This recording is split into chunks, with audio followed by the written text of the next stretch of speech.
This video is powered by the pros at Pascal Air Plumbing and Electric. Arkansas owned, Arkansas operated.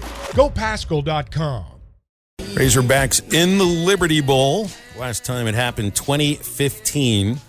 Been in the Liberty Bowl 5 previous times. And quite often it's been the program's been on its way up. Instead of kind of looking at it as, well, we were in a better bowl game last year, which I think is the way you look at it right now. We got Mike Irwin with us from Pig Trail Nation. Hey, Mike, how do you view Arkansas in the Liberty Bowl this year, and in the context of where the program is in the third year under Sam Pittman? Well, there's no question. Went backwards a little bit. To me, a bowl was still better than no bowl, and this is not the worst place they could have gone to. It is always cold there. At least it has been for me. I think I've covered 3 of them, and the last one was the worst I've ever seen. They have these 2 tunnels there, and they go down to the field level, and for some reason the wind comes in on that north side and then comes out the other side. And I don't like the press box. I never have. It's a sterile, quiet type atmosphere. And I like to go onto the sidelines and for a game. I just like being down there. And I was down there for the first half of that game. And it was so cold that I gave up. And I think that's the first time that's ever happened. It was just, I don't know, the wind chill factor, it must have been 100 below zero down there. That's what it felt like. So I hope it's not cold this time, but, I mean, it's okay. It's not ideal, but it's all right. I remember that the ECU game, I guess, that in Memphis, man, that was cold. Mike, what do you think the mission statement for this football team should be as they prepare for, what do you want to see them accomplish as they prepare and play this bowl game? Well, you always want to see good development of the younger guys, and that's something we never see. That happens even if those practices, the first part, are open. The media's not going to see that, but that's a behind-the-scenes thing that really helps you going into next spring. I guess we're still not – I don't know if they're through on guys leaving the portal, but you'd hope no more of the starters would be gone. But wherever there's somebody not there, like a bumper pool, you just want somebody to step in there and do the job, Right. And again, this. I mean, players don't go out onto the field going, I'm being this thing. If they did, they wouldn't be there. Every game is important. So I think they'll play hard, and if fans don't show up, some of them, then they don't. But I'm okay. I'll be there. So, I'm not going to be walking around going, I hate this place. No, it's an opportunity. I agree with you. It's for those seniors and for some of the walk-on, or for some of the guys that maybe get an opportunity to play, Mike, this might be their last game or one of their very few chances to put on that Razorback uniform and really get out there and play. So I look for it. I think they should be excited. I was always excited every time you had an opportunity to play. Yeah, I think as we get closer to this thing, the fans will get into it. It's still the closest bowl game to Arkansas, and people can just, especially central Arkansas, the Little Rock area, it's real easy to just make that drive over there, and I think a lot of people will end up over there. It's not a bad bowl to go to. The one time I went to the Texas Bowl, I enjoyed that. I thought that was a good bowl experience, but I'm from Texas and always like going down there because I know people in the Houston area. But this will be an okay bowl. What do you think of the way the playoff committee has ranked things 1 through 4? Did you think Alabama really had an argument? Because Nick Saban tried his absolute best on TV Saturday to make that argument to no avail whatsoever, which basically means unless TCU got their heads blown off by K-State, Bama had no chance to get in. Yeah, and their quarterback, what's his name, Dugan? I mean, that guy is such a man. If you can't watch this guy and love college football, I mean, the way he reminded me of Matt when he got into that game and he was just making first downs and making things happen, and I thought they couldn't stop him, and I still think if they let him take that last crack at the goal line, he would have scored some way, somehow. I know he was exhausted, but that guy is amazing. So I thought they'd give it to him too, Michael. Speaking of that end of the game, they let him run the ball that first time, and then they didn't give it back to him not one other time on that. That kind of surprised me. I think he looked exhausted, and I think they were afraid, but I mean, he would have figured out a way to do it. That guy is just something else. I mean, I love players like that. Make me love college football, because you don't often see that in the NFL, but you see it all the time in the college game, spread around all over the country. There are guys like that, and he's just, the way he was crying in that press conference, and you're thinking, well, come on. I mean, they're still in the playoffs. What are you worried about here? But I mean, he wanted to win that thing, and I know it's got to be bad to win the regular season and then lose the championship game. But to me, it ought to be like in basketball. There ought to be two titles. You have your regular season champion and your conference, whatever, playoff or championship game champion, and there should be two of them. It's crazy that TCU wins the regular season and doesn't have a trophy. Here's what I walk away with from Saturday feeling, and Michigan had a nice performance against Purdue, but Purdue was able to keep it close for a bit. I think Georgia is far and away the best team in the country. Michigan's got a case, but I think Georgia far and away is the best team in the country. What did you make of the championship games you watched on Saturday? Well, sure. I mean, Georgia, here's the thing. When you look at their schedule, like, for instance, they struggled against Missouri, and that's typical of a team like that. I think it's impossible to play 12 games and just be up for every one of them. But when the games that mattered, they showed what they had. And I think that's what's going to happen, in these next two games for them. I do think they'll probably win that TCU game. They're not playing TCU, I'm sorry. I think they'll win their first game, and then I think whoever they end up playing, and it's probably not going to be TCU in the I just look for them to win both of these games fairly easily. Mm-hmm. Yeah, I would think that's the case as well. Basketball, the men's team Saturday just kind of turned it on in the second half on both ends of the floor, and there was a moment where you're looking out on the court, and it's like, all right, there are maybe 5 NBA players on the court for this team at the very same time. You had Nick Smith, Anthony Black, Ricky Council, Trevin Brazile, Jordan Walsh. These 5 NBA players, I mean, it's pretty rare to have that. And who knows? I mean, when any of them stick, they're going to get drafted. So it's pretty amazing to see on the court at the same time. Yeah, it was their most complete game, especially the second half. And I think Nick Smith Jr. add something to this team when he's out there, and this was the first time he really had a chance to totally get into a game, and you see what he can do. And then even when he wasn't out there, I just think there was an energy factor there that triggered the other guys.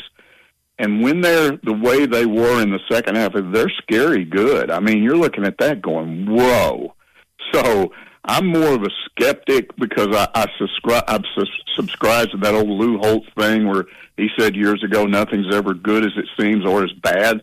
So when things go bad, I'm always the guy going, come on, it's not that bad. And then I'm also the guy going, come on, it's not that good. But that second half, it was that good. Now, I've said before, I've looked at these other SEC teams, and it's not going to be a cakewalk. There's several of them that are very good. But if Arkansas plays that way, I think they can win the league. Yeah, the recipe for how this team plays at home, San Jose State, it's like they kind of were okay in that first half, and then it just got all too much for them. But the trick to beat the Hogs is you're going to have to play zone. I just don't see the way when you add Nick Smith to the lineup, you got 3 guards there, Mike, and to have a deep run. I know we don't shoot the ball as well, but to have a deep run, you got to have guard play. And I like our 3 guards if Nick Smith is healthy just as much as anybody else around the country. Yeah, you got to be able to shoot well, but you got to have guys moving away from the ball, getting open, and then you got to have somebody with the ball that finds that open guy. I love guys guards that attack the paint, but then find that guy, that's open, and boom, now you've got a layup or a short jumper or dunk. To me, that's more exciting to me than watching guys shoot 3-pointers. And the women are doing that this year too. That's the thing I like, is watching the women work that way inside. So you got 2 teams, honestly, right now that the women are not as talented, but they're much better than they have been. And I've enjoyed watching both of those teams perform because I'm more of an inside guy. I'm not the outside jump shot lover, because teams like that are too inconsistent. they'll get a night where one guy misses and then it becomes contagious to the next guy. I want somebody that can go inside, find the open teammate, and then bam. It's hard to beat. KJ announced he's coming back. I guess there was no surprise behind that. But are you expecting this to be some crazy week? We've been the pump has been primed by Sam Pittman, by every coach really, to tell us to just expect the transfer portal to just be swollen with players that you didn't think would be in there, and it didn't happen at all last week at all. There were no surprises. I guess we're kind of supposed to expect some surprise this week. I mean, I'm not asking like who do you think's going in the portal, but did you think last week would be crazy? Do you think this week is going to be crazy? Well, I didn't know, but I'm with you. It didn't turn out to be nearly as bad as I thought it would be, and I got to believe that was the week, right? I mean, is somebody going to sit around? Now, you may have them looking around, and they may hear things about who's being brought in out of the portal, and that might cause somebody to jump. But I got to believe that any of the major, like a starter hitting the portal, that would have happened last week. Well, I was get a little more with basketball. What were your thoughts with Devo coming back? Were you excited to see him back in the lineup and get some minutes? Yeah, I like the defense. You know, Devo has always been inconsistent offensively. He can win a game for you because he can get hot, or sometimes he's just not there. But the defensive intensity and the way he plays defense, and you got to have that. That's a component of what you're doing, and I think that becomes a little bit contagious from a guy that's more of a veteran on this team. I don't see practice, but I have to believe that, you know, his practice habits and the way he plays defense in practice has got to wear off on these guys. So I don't know what happened to him. There was all kinds of speculation. Some guy was on Twitter blaming the media because we didn't jump all over that and get and ask what was going on there because he didn't jump up and yell at the end of that game out in Hawaii. And I'm thinking, I don't think we tend to, first of all, nobody in the Arkansas media was out there, so we're all watching on TV. And I don't know how anybody else watches TV, but when a hot guy hits a game-winning shot like that, I'm not looking around at the bench to see how excited certain people are. You know, I'm just watching what's happening out on the court. So I don't know what happened with Devo. It could have been something totally unrelated to that game, but he wasn't gone very long, and I'm glad he's back. Same here. I'm glad he's back. Yeah, it's a non-story now. You know, I mean, it could have been a lot bigger if he would have just stayed out longer, and then there would be more questions about this. When's Devo coming back? When's Devo coming back? We don't have any of that now. It was a story for like 2 days, and it's no longer a story. We don't have to worry about it anymore. Yeah, I love that. I don't like those kind of stories, especially when the media gets blamed for it, and we're standing around going, what? What are you talking about here? This basketball, I don't know about you, Mike, but I'm kind of excited about this. It's kind of must appointment viewing television where every time that they play, you kind of want to watch them play, and you think something electric could happen each week, each time they go out there. Well, basketball is, for me, is fun for one very big reason. I just love Bud Walton Arena. Right. And I love going in there. I love being there. A lot of people made a big deal out of the fact when the media got moved up into the corner from down on the floor. I liked it because I can see better up there, and I always worried about somebody just flat running over me down there anyway. And then I don't know, I did a live shot many years ago where people were throwing stuff at me and everything. I'm kind of freaked out about sitting with a lot of people behind me. So we're up there in the corner where there's the only people behind us are in a skybox. I don't think they're going to throw anything. So I love going to Bud Walton and being inside that place. It's a terrific place. It's got to be one of the best home court advantages, huh? Like when you look around at gymnasiums and arenas, like what do you say, top 10 as far as home court advantage?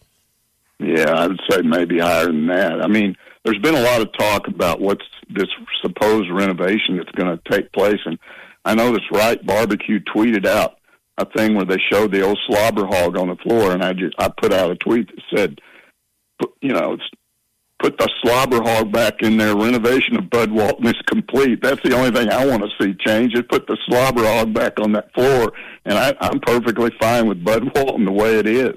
Yeah, no doubt. Whatever they do, and I think they'll do something. You just don't want to take away what makes it special, which is when the place is nearly full, it is incredibly loud. And I mean, I was at the game on Saturday. It was electric. You had a good crowd, you know, and this team and the crowd. I mean, I'm not saying the team feeds off the crowd because I think they're going to just play in this sort of style on the road. You know, we saw it on the neutral site. They had plenty of their own fans there.